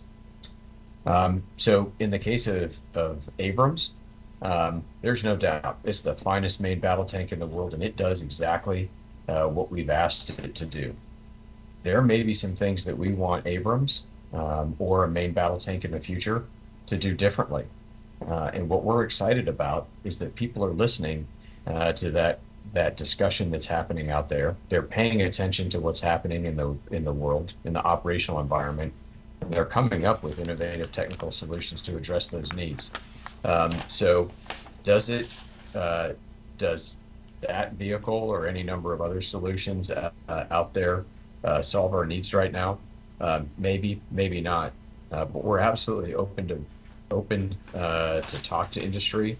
We're excited about their innovation, and there are good paths through Army Futures Command and into ASALT and into program executive offices for solutions that meet our requirements. And we'll constantly communicate with industry on what the specifics of our requirements are. And they don't have to be huge, large programs. There are ways that General Dean and the Ground Vehicle Systems Center can do much smaller scale investments for prototyping, for components, for subsystems, or even full systems for excursions and other tech demonstrations. So we don't have to necessarily go all in. We can do characterizations, and we can buy limited quantities and put them through their paces. So short answer is we're excited that industry is listening and doing something that we may not have thought of, and we can't wait to put those things through their paces if they seem to meet our needs. Yeah, so then I go to the user and say, hey, you interested in this? Or they bring something to me that they found and say, we want this. And in many cases, especially in soldier equipment, PEO soldier, the Rapid Fielding Initiative was a bunch of things that soldiers and units were buying for themselves that the Army stepped in and said, okay, if it's that important for you and there's this sort of common view, we're going to go ahead and buy that, right? And they just bought off the shelf. But the next thing that happens if the user says, yeah, I want this or something like this first, is it that specific thing or something generally in that category? Does it actually perform to its marketing? So let's make sure it works. Does it fit in a program? Is it a new program? Do we need a new program? If that's the case, hey, well, we may start a new program around that capability. Or if it's an evolution of something, well, where's the Army going as a whole? So we'll take two Abrams-related examples. First, the Trophy Active Protection System. That was an example of what we call buy, try, decide. The Israelis have been developing this capability for a while. The chief of staff of the Army actually said, hey, I think we need a capability like this. Can we get it? And can we get it rapidly? And so we said, all right, let's buy some. Let's go test it, see if it lives up to its advertising. And if it does, we will decide to buy it and put it in the field. And that's exactly what we did on a fairly accelerated timeline. Now we'll use the AbramsX that General Dynamics is going to show at AUSA. That's a demonstrator. They built it on their own. That's a marketing exercise on their part. They're going to inform us some things of, hey, these are some things we could do. Some of their thinking may coincide with some of the way General Norman's requirements folks are thinking. Some may coincide with things we're thinking about for future evolution of Abrams. I'm pretty sure that we're not going to immediately go out and buy AbramsX. It's a demonstrator. It's not a capability. It's not something we can put into test. It is the sort of equivalent of a running concept car if you go to an auto show, right? You might see the ones that are built out of clay. This is one level better than that because it actually functions at a certain level, but it's not a fieldable capability. But it might point the way. There might be elements of that could materialize down the road. All right, so when you're doing your selection between, let's say, a competitive entry, how much of a system is it take it or leave it for each individual competitor? So, for example, let's say for MPF, company GDLS's vehicle was better overall, but let's say BAE had a fantastic track tensioning system that you didn't have to get out with a grease gun.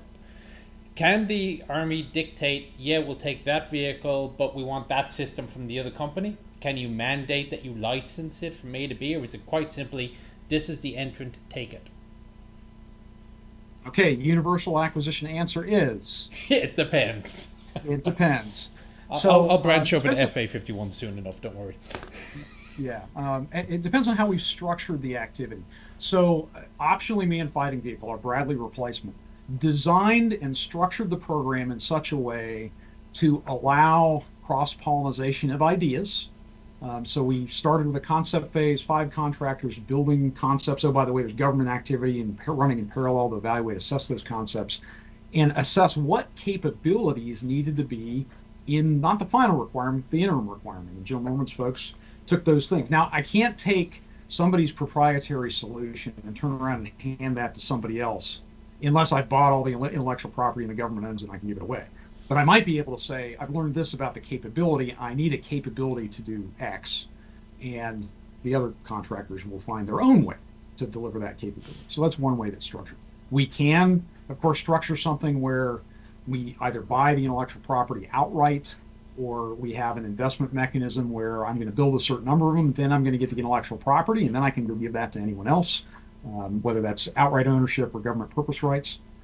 Or you may have a competition that's structured where you don't have the ability to affect that. And mobile protected firepower is the example of the latter, where we actually set the rules for how we were going to select the winner of the MPF when the program started. And that was because the Army wanted to go very rapidly. I mentioned earlier we skipped the design phase, and we wanted to make sure we controlled the total cost of the program. So it was a fixed price development contract with a fixed price initial production quantity, all in the same basic contract. The contractors were allowed to come in and update their performance projections and their final price a little bit at the very end of the competition. But essentially, they were in competition the entire time. So the government didn't have any way to go, oh, this is a good idea on item number 1. Let me give that to item number 2 to make it better. Not structured in a way to hand that off. So it really depends on what do you think you might do, as the program matures. What options do you want to have? Structure yourself that way. And some of the lessons we learned in MPF caused us to structure optional manned fighting vehicle the way it is. And General Norman, I don't know if you want to add in on how the change in requirements approach, bought you something there. So just briefly, one of the other things that the team is doing with the optionally manned fighting vehicle is to have a modular open systems architecture approach that will enable us to select in certain instances the best of breed capabilities and then have those capabilities fit within an open architecture. So As solutions mature over time, we may find that vendor A has the ability to provide something better than vendor B had initially. And so for subsequent increments, we'll be able to change those out because we've adopted this open systems architecture, and we won't be bound by some initial configuration and be stuck with a proverbial vendor lock, as has been in the case in some previous endeavors. So when you're making your selection, how do you strike a balance between, vehicle A is actually more capable than vehicle B, but it is a bit more expensive? I mean, is it simply whichever meets the minimum requirements and is cheapest, or are you allowed a little bit of wiggle room, or are you going to give me the universal acquisition answer again? So, hey, great question, because I can do a little bit of myth busting here. Okay. All right. With the exception of commercial commodities, like toilet paper, the U.S. military does not buy weapons systems on lowest price, right? Yep, if I need 100 pallets of toilet paper, somebody's going to bid lowest price. Okay. When we talk about weapon systems, there are two ways we buy capability.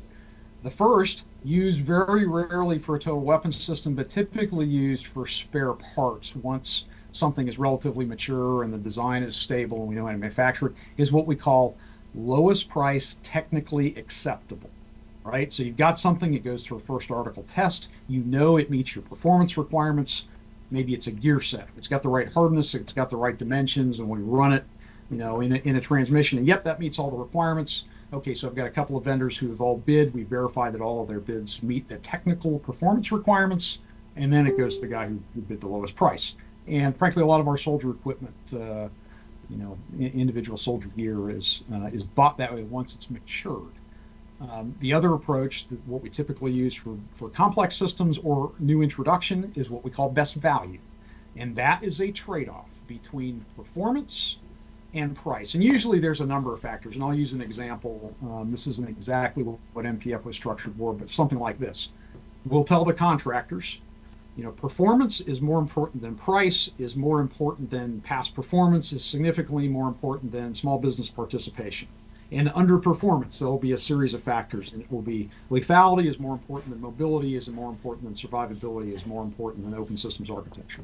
And there might be some sub-factors under price and performance. And so a team will evaluate each contractor's bid. They will get scored on all of those factors.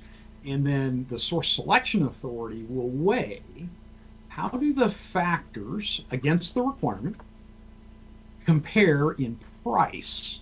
And so, hey, if there is something that is very important to us, and that this contractor has performed extremely well, we will often discount their price as a result, or essentially give them more credit, because it's more valuable for us to have that capability be greater, whether that's I want to shoot longer range or I want to have more reliability. Conversely, if the contractor makes a claim, and in many cases we have test data on their performance, and the engineers will go in and assess can they really meet this claim? We can actually go the other way on their price and go, you've made a claim that can't be supported, so I'm going to penalize you because there's high risk that you won't actually be able to deliver that price. And so that trade-off occurs, and ultimately the source selection authorities, the decision authority, will make a determination. And I know I've participated in source selections where we did not buy the lowest price system because the value of its performance outweighed the difference in price relative to its competitor. And conversely, we've also had the same outcome go the other way, where, the competitors were like relatively close in performance. One might have been slightly better than the other in some cases, but the difference in price was so dramatic, you clearly had a better deal by buying the lower priced offer. All right, next question I think goes back to General Norman. So vehicles are shipped off the proving ground, be it Aberdeen, Yuma, or wherever, to test they physically work. And then off they go to troop trials. And I'm reminded of the quick fix 76mm Sherman back in 1942. So Ordnance branch, they send it to Aberdeen. It says, yep, it does exactly what we want it to do. It fires the 76mm. They send it to Army Ground Forces. Army Ground Forces look at it and says, hell no, this is absolutely unusable. Try again, and then it takes another year and a half before we get a 76mm tank. So our troop trials today, are they a make-break test, or are they more of a sort of a refinement thing? Like, okay, we have to move the radio from here to here so that I can access it when strapped in my 4-point harness wearing body armor. Yeah, it's a great question and something that we're really working hard to address in a positive way. So the first thing that we've really focused on are soldier touch points. And so early in the design process, we involve soldiers. We grab soldiers from operational units out of a current tank platoon or mech platoon or whatever is appropriate. We bring them into a virtual environment and put them in a digitally representative design of the vehicle, put VR goggles on them, and have them work inside that vehicle to find those felonies, if you will, in the design from the outset before we even start bending metal. So we did that virtual experimentation, not with engineers, not with technicians, but with soldiers, folks who know what's going to work and what's not going to work. But then as we get to a material solution, a prototype, or what we believe to be a material design, we get soldiers involved in soldier touch points where they actually are putting the systems through their paces, and they identify shortcomings, and then those shortcomings get fixed or addressed before they then get resolved and fielded. And so that happens with limited user tests prior to certain milestone decisions that General Dean may want to highlight. And then after the initial operational test and evaluation, the unit that has done that operational test is surveyed throughout the event. There are test instrumentation that's put on the vehicles to determine what works and what doesn't work. And any shortcomings are identified, and if it requires a redesign or reconfiguration or some new engineering solution, all of that gets worked out, and we assess which of those things needs to be fixed before the vehicle gets fielded. And we generally break those fixes into different categories. Those things that must be fixed immediately prior to moving into a full rate production decision, those things that may require more time in engineering, which may be a midterm fix, and those things that may be longer term fixes that we'll address with subsequent variants, an A1 version as an example. So this is a very deliberate process, but it's centered around soldiers who are involved in the testing and evaluation from the outset.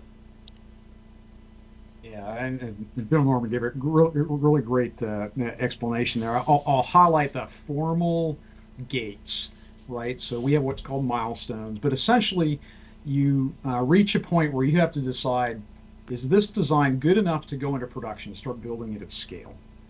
So at that production decision point, you have your developmental tests, all your technical testing that says, hey, does the system meet the requirement? You also have what General Norman referred to as limited user test, right? You put the prototypes in the hands of soldiers. At that point, if your performance is poor enough on either one of them, the program could stop. Now, if the requirement's important enough and the gap between where we stand and where we want to be is small, you might extend the program, you might push the production decision off to be able to fix things. You might go into production but limit the number you can produce. That's what happened with the mobile gun system. Was there were 64 things that the mobile gun system needed to have fixed, and so we authorized low rate production, but they never went into full rate production because you have that subsequent test, the operational test, that says, okay, now that you've got the production representative systems, is this good enough? And if the answer is no, you might not field it, you might not produce it as is, you might do significant modification. So NGS is a good example there. I'll give you another one that not quite follow this process because it was for a system that was already in the field, but the remote weapon station on the Abrams tank. So the requirement for a remote weapon station from the tank commander came out of Iraq. It was an operational lead statement. It was this urgent need, and it was very specific. It said, we want the common remote operated weapon station, the CROWS. It's a very specific piece of hardware, and we want that on the tank for the tank commander's weapon so he can use it in an urban environment. And so the tank program got this headquarters DA stamped, approved ONS. They got $700 million to go buy CROWS for the tank fleet, and they started putting CROWS on. And then partway through the fielding of the CROWS, soldiers started saying, well, man, this is big. It's in my way. It's really hard to maneuver the tank. And the program officer said, yep, I gave you exactly what you asked for. You didn't give me any wiggle room. You didn't tell me give me a remote weapon. You said, I want a CROWS. And so actually at one point, the commanding general of forces command, who owns all of the CONUS operating force, said, take them off, put the flex mount machine gun back on. Luckily, we convinced him to come down to Fort Benning because the program office had worked on what we call low-profile CROWS, which took all of the hardware from the original remote weapon station, but reconfigured it in a way to get it out of the way of the tank commander. And he jumped in, the original vehicles with CROWS, the flex mount, then the low-profile CROWS, and said, yep, good enough, go ahead with the low-profile. And so we saved the $700 million investment that we had. There was a little more investment that we had to make in order to reconfigure. But you see low-profile CROWS being fielded on Abrams today. All right, we are going way over time here, so I'm going to sort of rapid fire a couple of last minute questions. Before World War II, the Army's official position in private industry was that they were a reserve component of the Army. And that's why they did things like the educational orders, which today would be probably qualified as fraud, waste, and abuse. Buying equipment we don't need at prices higher than they need to be, but of course, come World War II, it was absolutely worth it and proven. Do we still do anything like that today? So yes, if it is urgent enough, we will fire off a bunch of contracts and get things moving and then field what works. And that's exactly how we did the mine-resistant ambush protected vehicle program. They awarded a bunch of contracts and bought a bunch of trucks, and over time you figured out some were better than others.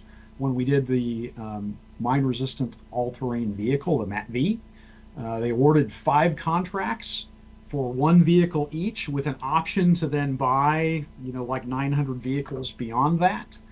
Tested the 1 vehicle they got from the 5 contracts, and executed the production option for that 1 vendor, which happened to be Oshkosh, and then shut the others down. So structured in such a way to kind of minimize waste, but there is some. And if you want it bad and you want it fast, you gotta take some risks somewhere. How is the level of contractor support determined? So, I mean, I'm in Afghanistan, we have all our MRAPs, and it's not wheeled vehicle mechanics that are repairing these things, it's civilian contractors. Bearing in mind, we've always used contractors since the days of George Washington. How do you determine, we're going to use a contractor versus we're going to use green suiters? Yeah, very much an operational requirement. Jeff, you've seen this up close. Yeah, absolutely. And so this is one of those things where in these cross-functional environments, we will work closely with Army Material Command and Army Sustainment Command to determine what the scope of the sustainment requirement is going to be, and whether that can best be met with green suiter mechanics. Is this a maintenance requirement that is consistent with current military occupation specialties? So our current mechanics who are trained a certain way, is this something that they can maintain with maybe just a small amount of additional training? Or is it something that's unique enough that we're going to have to stand up a pipeline to train new mechanics, in which case we might want to have civilian maintainers for a period of time? Or there may be a system where we don't currently have the green suit mechanics to service the equipment. We don't anticipate that we'll have the system long enough to justify standing up a training pipeline for green suit mechanics, in which case it makes more sense to keep civilian maintainers in perpetuity. The other factor that we'll take a look at is what's going to be the pace and tempo of maintenance. And there may be a case where we have a combination of both green suit mechanics and civilian contract maintainers because of the scope and scale of the maintenance that's required. That was the case in Iraq and Afghanistan, when we were putting so many more miles on our vehicles, whether they be tractor wheels, that we needed to augment our green suit maintenance with contract maintenance capabilities. And so there's a range of options there, but as General Dean mentioned, it really is about scoping the requirement, the duration of the requirement, in conjunction with our professional logisticians. So what's the warranty on a tank anyway? I mean, it's like 5 years, 10,000 miles, 300 rounds, or at what point does the Army say this is no longer the manufacturer's problem, we pay for the repairs? Yeah, so there is no warranty on a total system where catastrophic destruction is in the user's manual. Now, we do have warranties on individual components that are then flowed from the original equipment manufacturer to us, so engines and transmissions and sights and things like that can be triggered. But there is not a bumper-to-bumper warranty, on the Abrams main battle tank. All right, so let's for the last 10-15 minutes, let's start speculating a little bit towards the future. So we'll start off with the easy one. So we've had a full century now of declarations of the demise of the tank. And is it now finally dead? I mean, even if you could modify an active protection system to hit a diving missile like Javelin or whatever, I mean, sensor fused EFPs like the old staff round from the 120 or bonus rounds from artillery, aren't they more than a tank can deal with? Is the tank finally dead? You know my opinion, but... So I'll take a crack at it. I spent the last 6 months in Poland, as I mentioned at the outset, with the 1st Infantry Division. And the short answer is, I would say no, the tank is not dead. And in fact, the tank is going to be an absolutely essential element to combined arms maneuver in the future. It's going to enable us to get mounted and dismounted forces on the objective to compel our adversary to leave or to do what needs to be done. So not only is the tank not dead, it's going to be absolutely essential for maneuver and to provide options to commanders in the future. And what's interesting is sort of the logic that strikes me as odd is for folks who believe that the tank is dead. Well, the tank is the best protected vehicle on the battlefield right now. And so for those munitions and capabilities that can currently destroy or disable a tank, well, they're even more capable of destroying or disabling infantry fighting vehicles or trucks or unarmored vehicles. And so not only is the tank not dead, it is going to have an important role moving forward, which isn't to say that its role is going to be identical to the way the role it performs now, which isn't to say that we're satisfied with the tank as it's currently configured now. We need to evolve the tank. We need to evolve our tactics and our concepts. But the tank is not dead from our standpoint, from the requirement standpoint. So I was watching a talk by an F-22 pilot. It's on YouTube. I can't remember what it was actually taught, but he basically said that the airplane flies itself. He doesn't have to do any of the mechanics of flying the airplane. The pilot is only there to make the tactical decisions. I mean, right now we still have to do everything the tank. You have to gun the gunner. The driver has to physically drive and steer. Are we moving towards that sort of a future where you just tell a tank AI, shoot that, drive there, and the AI does it? Or is that a little bit beyond what we can do or what we're looking at doing? The short answer is yes, we're moving towards that, and we're moving towards that very rapidly. But if you look at the capabilities that are currently resident in the F-22 or the F-35, they're a product of decades of development of flight control systems, autopilots, fly-by-wire systems that are purpose-built to be digital from the outset. Our combat vehicles aren't that way right now, but we're moving to that space where we're going to be able to leverage aided target recognition. We're going to have digital sights that we can use aided target recognition algorithms to reduce the amount of manual inputs that it takes for a gunner to scan for targets. And then when a system identifies or detects a target, it'll be able to assist in the identification of the target. All of those things will enable us to reduce the burden on a crew member to allow them to potentially do different things than they're currently doing in the tank now. So although we might not be at the point that a pilot's at in an F-35 or an F-22 in the next year or two, we're absolutely going in a similar direction to try to optimize the role of the human in that system and optimize the role of the machine in that system so they're doing what they're best capable of doing and not having humans do things that machines can do. So that'll be Bolos then. We're going to get Bolos. Well, General Motors is back in the defense business. I do think it's going to be a little while till we see the Mark I Bolo, though. Curses. All right. So, well, you're talking about all the extra input and sensors, though. So there was a trial I was talking with a British RTR officer. They stuck additional sensors onto a Challenger 2. And their problem was that the crews got so many sensors they would check absolutely everything before the next bound. They'd check the gun on the end of the camera to look around the corner. They'd check the drone footage. They'd check this, they'd check that. They'd drive forward. And by the time they finally got to where they were going, the whole shock attack of armor was gone. So how are we going to, as we have more and more sources of input for the crew, how are we going to avoid the information overload problem that looks like it's going to happen? Yeah, so that's a great question, and one of the things that we're really working to unpack through experimentation with soldiers in surrogate vehicles with different options for 360 situational awareness cameras with different feeds to figure out what's the right amount of information that they need to make tactically appropriate decisions, what's too much information that causes that cognitive overload and would result in them being less effective than they would be without it in determining that right mix. So we do that through experimentation, and we continue to work with partners to make sure that we're learning. So we're going to learn from the Brits, we learn from other allies, and we learn from experiments that we're running from ourselves.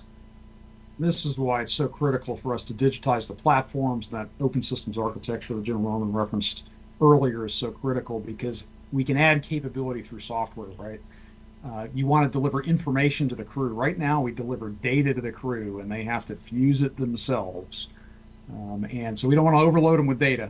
So if you're going to provide more inputs, we have to find a way to process in that and make it relevant so the soldier's doing what he does best, which is make a decision. So as we're still just trying to lighten their load, I mean, we also have this push-pull, shall we say. So there's a desire to make the tank smaller with fewer crewmen, to make it lighter or more heavily armored for the same weight.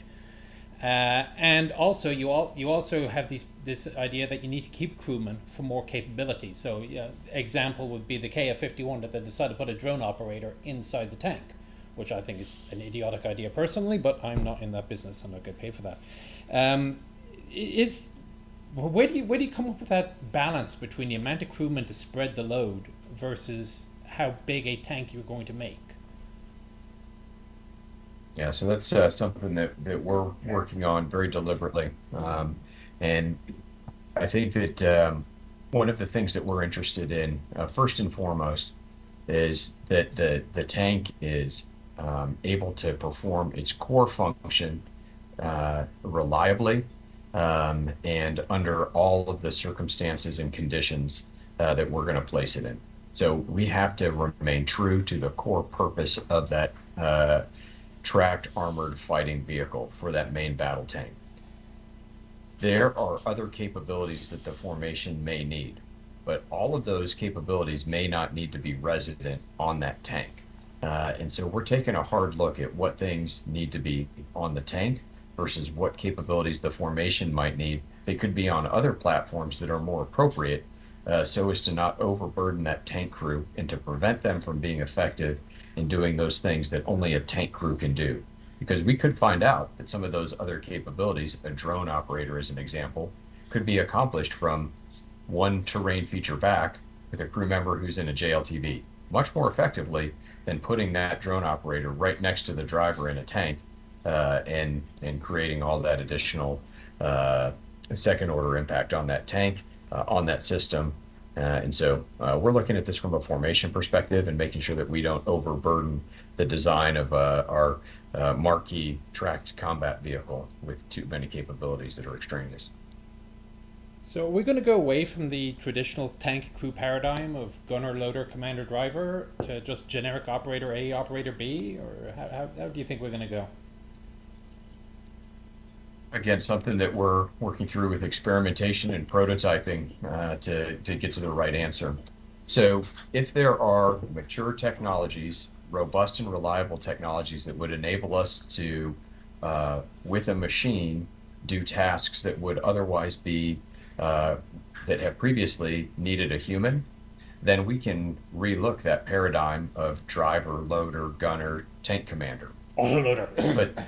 But we have to do that through experimentation, and we have to be realistic about the technical maturity of those systems that are going to now be done by machines and not humans. So that's something that we're doing actively right now. The current path for SET V3 and SET V4 is still the 4-person crew, but we're actively looking at other alternatives and making sure that we have the technical maturity to do that effectively. General Dean, broader question. What do you think the U.S. Army procurement system did better in the 40s and 50s? And why do you think we don't do it today?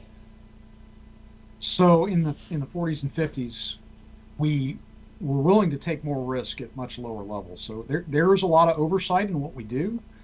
A lot of that oversight is because of things that happened in the 40s and 50s and later. So the running joke is I've been getting acquisition reformed since the cost overrun on the bow and arrow. And there's a lot of truth to that, because you got to remember the enterprise that we work in is not, at the end of the day, it's really not just about providing capability to the warfighter. We like to think that is, but we're spending taxpayers' money, and that means there are other equities at play. We want to know that it's spent wisely, that it's not wasted, that someone isn't, defrauding the government. There are social things in play. I want to spread the wealth around. We want multiple states to be able to contribute. We want to support industries in various locations. We want to have industry capability and capacity for the future. So all of those are things that can often put in tension hey, I just want the best product for the warfighter. So many of the things that we did rapidly in the 40s, especially under a fully mobilized wartime economy, we can't do today because we haven't had a fully mobilized wartime economy really since the 40s. And you got to be willing to take those kind of risks, and many of those risks only come when you have really that external pressure. So we live with some things that are a little bit slow that may look like they're inefficient from the outside, but it's because some of those other things of, hey, I need certified cost and pricing because I want to know I'm not paying too much for this widget. Okay, we have a board of directors called the United States Congress that decides what money we can get and what money we can spend, and we have to do it responsibly on their behalf. You can't see because of the way the camera is, but something just struck my. So one of the things I remember reading from the North Korean missile tests was, we're all laughing at them because their missiles kept blowing up. It blows up, it blows up, it blows up, but then on the 10th try, it works. And there was a comment along the lines that that sort of thing would not be permitted in the U.S. military today. After the third blow up, it would be cancelled as a failure, and thus you lose your ability to learn from the errors. Are we in a how much leeway do you get, I guess, for these learning errors? Well, certainly you need some room to learn. I think the transition with Futures Command coming on board with the increased amount of experimentation that we're doing is a recognition that you have to do that learning, and learning often comes from failures, or where the concept you have doesn't quite match the outcome. But we are somewhat risk averse for bad performance, and because we do all of our work essentially in public. Yeah, we have some things that are classified. Yeah, we have controlled unclassified information. But it is very easy to sort of understand what's going on because we have reports to Congress. The Director of Operational Test and Evaluation publishes a report every year for every major weapon systems in the DoD.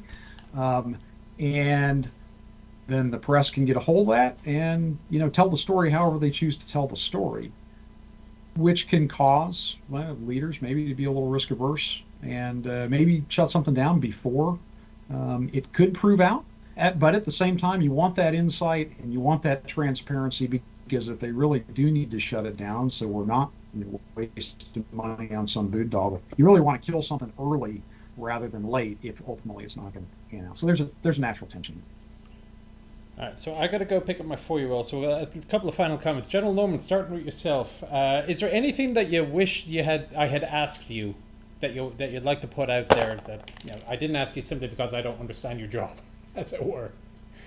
No, Nick, this has been great, and I really appreciate the opportunity to have this discussion with you and with your audience. And in particular, I love to do this with General Dean, who, as the program executive officer, is our partner in this endeavor. So you asked all the right questions. Your insights and knowledge were essential at getting at the key points. And so I just really appreciate the opportunity for this discussion this evening. And taking down some OER bullet comments here for the support form. Yeah. General Dean, sir? Yeah, so I echo great conversation. Sad we couldn't get to all the comments that were coming up in the chat. So there's some great ones there. So I'm certainly open to a future re-engagement if you really want to go into. There's one right here. They want to know: depth. do you like Pentagon Wars? Pentagon Wars is the outstanding trivia question for the audience. Which single scene in Pentagon Wars is not true? We'll see if anybody gets that. But great to be here with my my great partner Jeff Norman. And the question you should have asked is, what is the best military science fiction I should be reading to understand the future of combat vehicles? And the answer is David Drake figured it out before the rest of us. So we are all just trying to do what David Drake laid out in Hammer Slammers. With the hopper tanks? Okay. Gentlemen, thank you very much. I do wish we had a little bit more time, but the 4-year-old outranks both of you. I'll talk to you when I talk to you next, and my audience are all saying thank you very much as well. So, thank you, gentlemen. Take care.